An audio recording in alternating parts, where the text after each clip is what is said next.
अच्छा, आज के सेक्शन का जो है वो हमने जो डिस्कशन करनी है वो 3 चीज़ों के ऊपर डिस्कशन करनी है हमने। हमने सबसे पहले ये देखना है कि हमारे पास जो सिंक्रोनाइज़ेशन होती है प्रोसेसेस की, उसके अंदर हमें 2 एरियाज़ होते हैं। एक क्रिटिकल सेक्शन होता है और एक नॉन क्रिटिकल सेक्शन होता है। क्रिटिकल सेक्शन के अंदर जब भी कोई प्रोसेस जाएगा या मल्टीपल प्रोसेसेस जब क्रिटिकल सेक्शन के अंदर जाना चाहते हैं तो वो इन 3 प्रॉपर्टीज़ के ऊपर वर्क करेगी।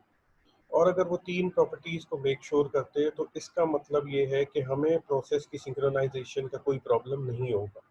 सबसे पहले एक क्विक ओवरव्यू कि ये 3 प्रॉपर्टीज़ आपके पास क्या-क्या है और उसके बाद हम सॉफ्टवेयर बेस्ड सॉल्यूशन के ऊपर देखेंगे कि सॉफ्टवेयर बेस्ड सॉल्यूशन आपका किस तरह से काम करता है। तो इसके अंदर म्यूचुअल एक्सक्लूजन के अंदर ये है कि अगर कोई प्रोसेस क्रिटिकल सेक्शन के अंदर जाना चाहता है और अगर कोई और प्रोसेस जो है वो क्रिटिकल सेक्शन के अंदर मौजूद नहीं है तो ये क्रिटिकल सेक्शन के अंदर जा सकता है। तो इसका मतलब ये हुआ कि म्यूचुअल एक्सक्लूजन का मतलब ये है कि एट अ टाइम एक प्रोसेस जो है वो क्रिटिकल सेक्शन के अंदर जा सकता है। दूसरी चीज़ ये कि प्रोग्रेस ये है कि अगर आपके पास कोई प्रोसेस क्रिटिकल सेक्शन में नहीं है और एक और प्रोसेस क्रिटिकल सेक्शन के अंदर जाना चाहता है तो उसको फौरन एक्सेस ग्रांट की जाएगी, कोई अजम्पशन मेड नहीं की जाएगी।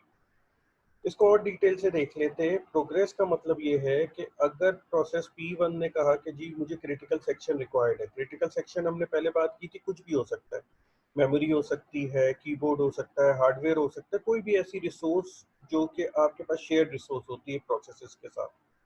तो अगर ऐसी रिसोर्स के ऊपर जो है वो कोई प्रोसेस एक्सेस मांगता है P1 और कोई और प्रोसेस उस रिसोर्स को अभी एक्सेस नहीं कर रहा तो इसका मतलब है कि उसको फौरन एक्सेस ग्रांट कर दी जाएगी।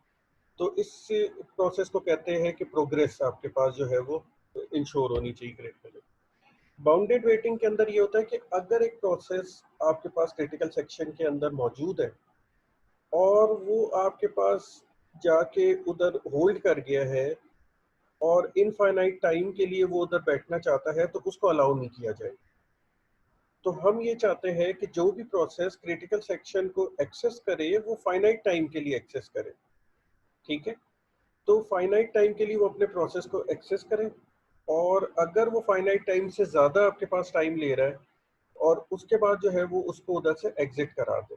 तो हम ये अजम्पशन होती है कि हर प्रोसेस जो है वो नॉन ज़ीरो स्पीड के ऊपर एक्सेस कर रहा है और यही अजम्पशन ये होती है कि और कोई रिलेटिव स्पीड आपके पास जो है वो हम अजम्पशन के अंदर नहीं लेते कि जी अगर 10 प्रोसेस ने एक्सेस होना है तो 10 सेकंड बहुत है, तो ये अजम्पशन हम कभी भी नहीं लेते। हम बस ये अज्यूम करेंगे कि एक प्रोसेस है जिसने नॉन जीरो स्पीड से एग्जीक्यूट होना है और उसने कुछ टाइम क्रिटिकल सेक्शन के अंदर लगाना है और उसने बाहर आ जाना है और उस टाइम के अजम्पशन के ज़्यादा अगर वो टाइम लगाएगा तो हम उसको एक पेनल्टी के तौर पे थोड़ा सा टाइम देंगे और अगर उसके बाद भी वो क्रिटिकल सेक्शन को रिलीज नहीं करेगा तो उसको फिर शट डाउन कर दिया जाएगा। इसलिए आपके पास क्या होता है कि जब आप कोई चीज़, आपका कोई प्रोसेस, जब आप विंडोज़ यूज़ कर रहे होते हैं और कोई प्रोसेस आपके पास कोई एक्सेस कर रहा होता है और वो सेव नहीं कर पा रहा, सपोज वो सेव कर रहा है कोई डाटा और वो बहुत देर तक सेव करते जा रहे हैं और नहीं हो रहा, तो आपको विंडोज एक पॉपअप दिया जाता है। आपके पास जो है वो पॉपअप इसलिए दिया जाता है कि आप उसको जो है वो एंड कर सके और उसके बाद जो है वो उसको एंड करके और उस प्रोसेस को दोबारा रीस्टार्ट किया जा सके। अच्छा, अब इसके साथ जो है ना वो दो चीज़ें और समझना ज़रूरी है। प्रोसेसेस जब रन होते हैं तो वो दो स्टेट्स के अंदर होते हैं, या वो प्रीएम्प्टिव होते हैं या वो नॉन प्रीएम्प्टिव होते हैं। प्रीएम्प्टिव प्रोसेस ये होते हैं कि जिनको रोका जा सके। तो आपके पास नॉन प्रीएम्प्टिव प्रोसेस ये है कि जो या खुद एग्जिट करेंगे या फिर कर्नल मोड के अंदर जो है वो आपके पास जाके उनको ब्लॉक करना पड़ेगा। तो इसीलिए आपके पास जो है वो नॉन प्रीएम्प्टिव प्रोसेस, जब भी क्रिटिकल सेक्शन में कोई प्रोसेस रन हो रहा होता है तो वो एक नॉन प्रीएम्प्टिव स्टेट के अंदर रखने की कोशिश करते हैं ताकि वो अपना क्रिटिकल सेक्शन का सारा टास्क कंप्लीट कर ले और उसके बाद वो अपना जो है होल्ड वापस ऑपरेटिंग सिस्टम को दे दे। तो इस तरह आपके पास ये काम कर रहा होता है कि डिफरेंट प्रोसेसेस रन कर रहे होते हैं और जिस प्रोसेसेस को क्रिटिकल सेक्शन आपके पास रिक्वायर्ड होता है तो वो वही सेक्शन को एक्सेस करने के लिए जो है वो प्रीएम्प्टिव या नॉन प्रीएम्प्टिव स्टेट के जरिए जो है वो एक्सेस कर रहा होता है। ठीक है। अच्छा, अब आ जाते हैं हम सबसे पहले सोल्यूशन के ऊपर। इसको कहते हैं कि ये आपके पास जो है वो एक सॉफ्टवेयर बेस्ड सोल्यूशन है, सिंपल है। इसके अंदर जो है ये दो प्रोसेस सोल्यूशन है, यानी कि हम लोड और स्टोर के जो सोल्यूशन है, इंस्ट्रक्शन है, वो इस तरह से एग्जीक्यूट होती है और ये पीटरसन सोल्यूशन को आपके पास आसानी से इसमें इस्तेमाल किया जा सकता है, और कुछ ऑपरेटिंग सिस्टम इस पीटरसन सोल्यूशन को इस्तेमाल भी करते हैं। अब अजम्पशन ये करनी है कि लोड और स्टोर की जो इंस्ट्रक्शन होती है वो एटॉमिक होती है। एटॉमिक इंस्ट्रक्शन वो होती है कि जो जब स्टार्ट हो जाए तो वो पूरे अपना साइकिल कंप्लीट करेगी, उसको इंटरप्ट नहीं किया जा सकता। तो ऐसी इंस्ट्रक्शन जिसको इंटरप्ट नहीं किया जा सकता, इसको हम एटॉमिक इंस्ट्रक्शंस कहते हैं। और इसके अंदर दो वेरिएबल्स है, एक आपके पास टर्न का वेरिएबल आ जाता है और एक आपके पास इसका फ्लैग का वेरिएबल आ जाता है। तो टर्न का वेरिएबल आपके पास ये बताएगा कि अभी क्रिटिकल सेक्शन में जाने की किसकी बारी है, और फ्लैग का वेरिएबल आपके पास ये बताएगा कि जो जिसकी बारी है वो क्रिटिकल सेक्शन में जाना चाहता है कि नहीं चाहता। तो ये दोनों चीजों से हम बस ट्रैक रखेंगे और ये दो वेरिएबल आपके पास करेंगे। अब बूलियन ये वेरिएबल है, ये इंटीजर है तो ये नंबर शो करेगा कि किसकी टर्न है, और बूलियन आपके पास शो करेगा कि ये फ्लैग का वेट टाइप जो है वो बूलियन है, यानी मैं इसके अंदर ट्रू और फॉल्स रख सकता हूँ। और फ्लैग के अंदर जो वैल्यू है टू, ये बता रही है कि फ्लैग 0 होगा या फ्लैग 1 होगा, यानी मैं दो क्वांटिटीज को रिप्रेजेंट कर सकता हूँ। तो इधर भी हमारे पास इंस्ट्रक्शन आपके पास दो ही थी, लोड और स्टोर। ठीक है।